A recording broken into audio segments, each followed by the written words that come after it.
Hello guys, এই ভিডিওটা আমার শেষ পর্যন্ত দেখবা। লোকেশন কিভাবে ইনস্টাগ্রাম থেকে বের করি, কে কোথায় থেকে দেখছে না দেখছে। আর ভালো লাগলে ভিডিওটাতে লাইক শেয়ার কমেন্ট অবশ্যই করবেন আপনারা।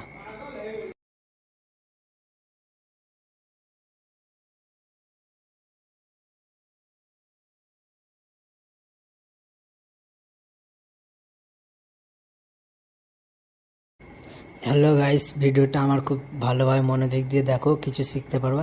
ইনস্টাগ্রাম থেকে কীভাবে হারিয়ে গেলে ফোন খুঁজে বের করবা, কীভাবে কে কোন জায়গাতে আছে লোকেশনে, কি গালিগাল দিচ্ছে, কি কেউ গাল দিচ্ছে, তাকেও খুঁজে বের করবা যাবে। তো ভিডিওটা যদি ভালো লাগে লাইক করে দেবো, আর তোমাদের বন্ধুদের যাদের ফোন হারিয়ে গিয়ে তাদেরকে শেয়ার করে দেবা। তাদের ইনস্টাগ্রাম আইডিটা থাকলে গেলেই হবে, তাদের মোবাইলটা তাড়াতাড়ি খুঁজে পেয়ে যাবে।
So